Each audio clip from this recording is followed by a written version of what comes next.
Hervé Joncourt pasó los años que siguieron escogiendo para sí la vida limpia de un hombre ya sin necesidades. Sus días transcurrían bajo la tutela de una mesura de emoción. En la Villedieu la gente volvió a admirarle, porque en él les parecía advertir un modo exacto de estar en el mundo. Decían que era así también de joven, antes del Japón. Con su mujer, Hélène, tomó la costumbre de realizar cada año un pequeño viaje. Vieron Nápoles, Roma, Madrid, Múnich, Londres. Un año llegaron hasta Praga, donde todo parecía teatro. Viajaban sin fechas y sin programas. Todo les sorprendía. En secreto, incluso su propia felicidad.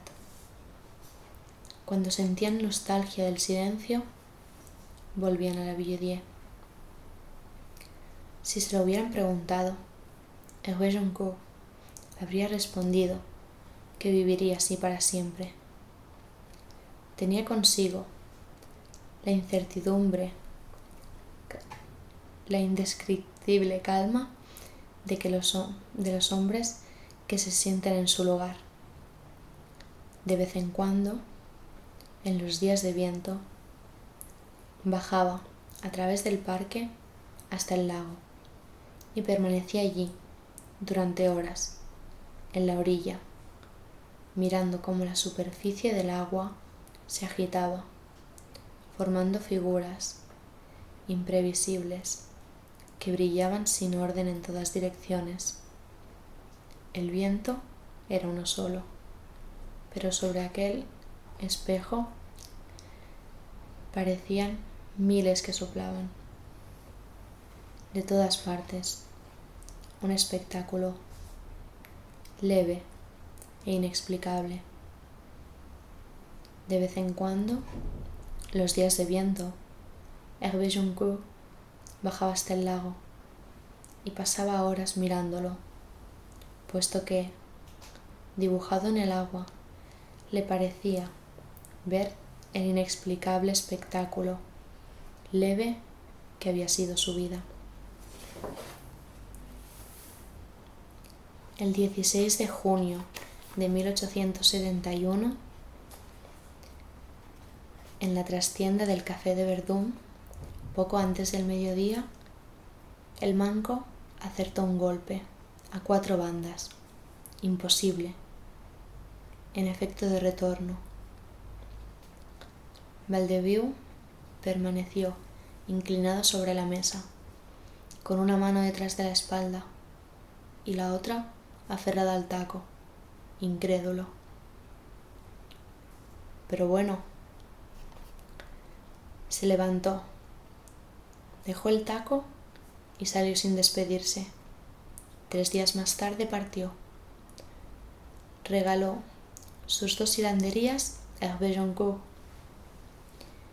No quiero saber nada más de la seda, Valdevieux. Véndelas, idiota.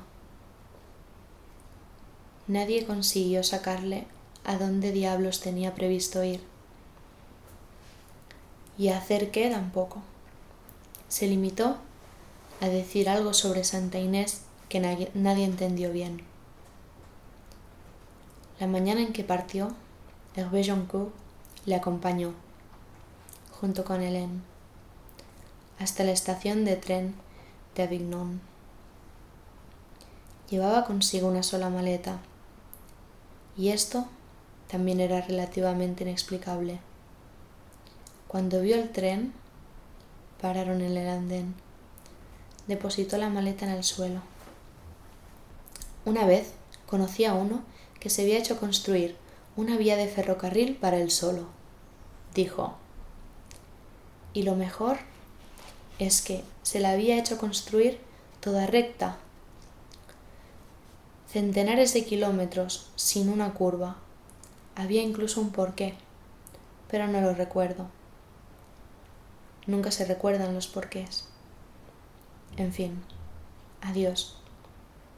No estaba hecho para las conversaciones serias, y un adiós es una conversación seria.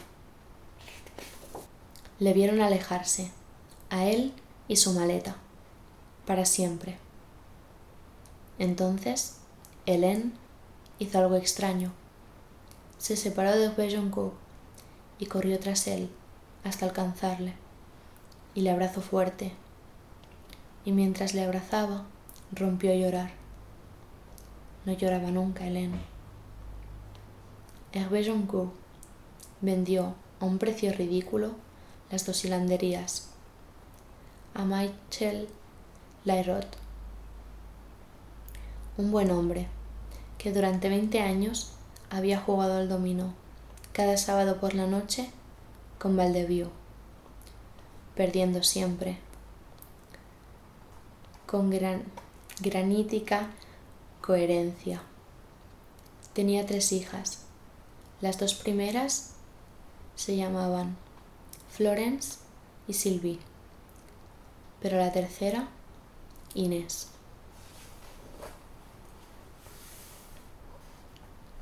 Tres años después, en el invierno de 1874, Hélène enfermó de unas fiebres cerebrales que ningún médico consiguió explicar ni curar.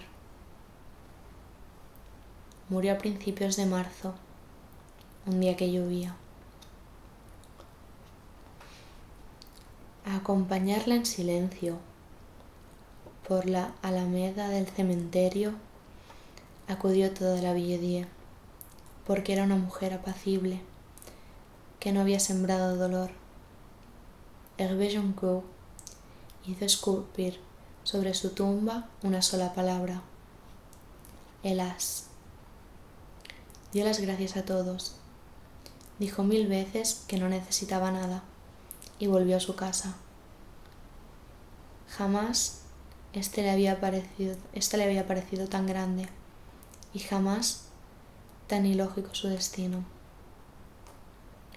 puesto que la desesperación era un exceso que no le pertenecía. Se volvió hacia lo que había quedado de su casa y empezó, de nuevo, a ocuparse de ello, con la inquietud, tenacidad de un jardinero en su trabajo la mañana siguiente a una tempestad.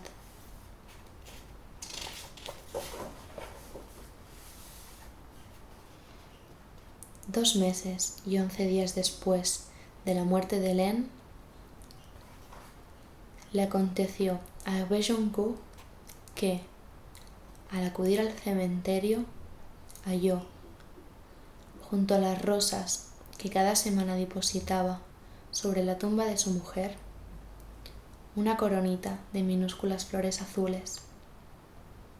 Se inclinó para observarlas y permaneció largo rato en aquella postura, que desde lejos no había dejado de resultar, a los ojos de eventuales testigos, notablemente singular e incluso ridícula.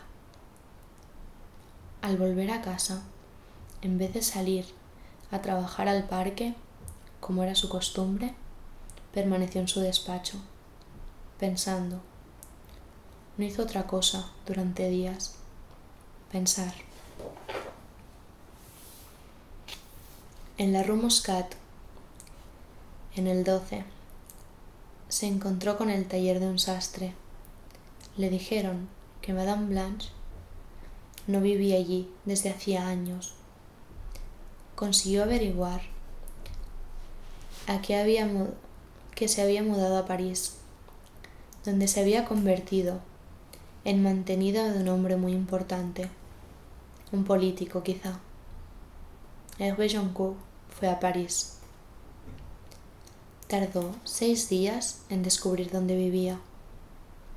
Le envió una nota, rogándole que le recibiera.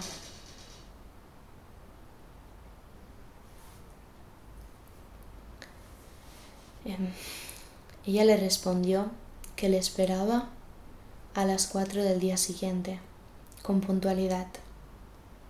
Él subió al segundo piso de un elegante edificio en el Boulevard Capucines.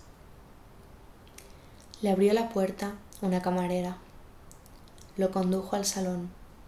Le rogó que se acomodara. Madame Blanche apareció vestida con un traje muy elegante y muy francés. Llevaba el pelo suelto sobre los hombros, como exigía la moda parisina. No llevaba anillos de flores en los dedos. Se sentó enfrente de Bejoncourt, sin decir una palabra, y se quedó esperando. Él la miró a los ojos, pero como había podido hacerlo un niño. Aquella carta la escribisteis vos, ¿verdad?, dijo. Él os pidió que la escribierais y vos lo hicisteis. Madame Blanche permaneció inmóvil, sin bajar la vista, sin revelar el más mínimo estupor. Después lo que dijo fue: no fui yo quien la escribió. Silencio. Aquella carta la escribió Hélène. Silencio. La traía ya escrita cuando vino a verme. Me pidió que la copiara en japonés y yo lo hice. Esa es la verdad. Hervé Joncourt comprendió en aquel instante que continuaría oyendo aquellas palabras durante el resto de su vida. Se levantó, pero permaneció quieto, de pie, como si hubiera olvidado de repente a dónde iba. Le llegó, como de lejos, la voz de Madame Blanche. Quiso incluso leérmela, aquella carta. Tiene una voz muy hermosa y leí aquellas palabras con una emoción que no he conseguido olvidar. Era como si fueran de verdad suyas. Hervé Joncourt estaba cruzando la habitación con pasos lentísimos. ¿Sabéis, monseñor? Yo creo que ella hubiera deseado, más que cualquier otra cosa, ser aquella mujer. Vos no podéis comprenderlo, pero yo la oí leer aquella carta. Yo sé que es así. Hervé Joncourt había llegado a la puerta. Apoyó la mano en el picaporte, sin darse la vuelta. Dijo suavemente: adiós, madame. No volvieron a verse nunca más.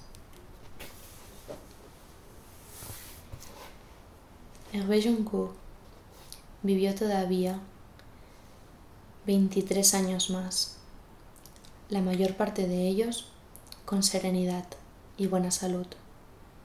No volvió a alejarse de la Vieille, ni abandonó jamás su casa.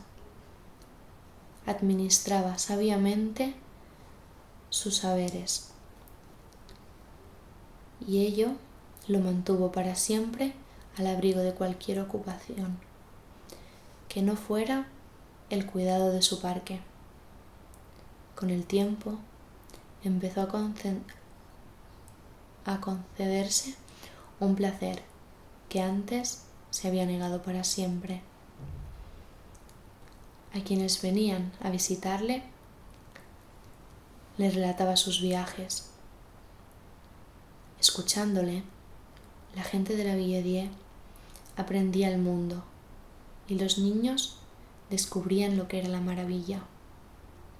Él narraba despacio, mirando en el aire cosas que los demás no veían. El domingo se dejaba caer por el pueblo para la misa mayor. Una vez al año corría las hilanderías para tocar la seda que acababa de nacer. Cuando la soledad le oprimía el corazón, subía hasta el cementerio para hablar con Hélène. El resto de su tiempo lo consumía en una liturgia de costumbres que conseguían preservarle de la infelicidad. De vez en cuando, en los días de viento, bajaba hasta el lago y pasaba horas mirándolo, puesto que, dibujado en el agua, le parecía ver el inexplicable espectáculo leve que había sido su vida.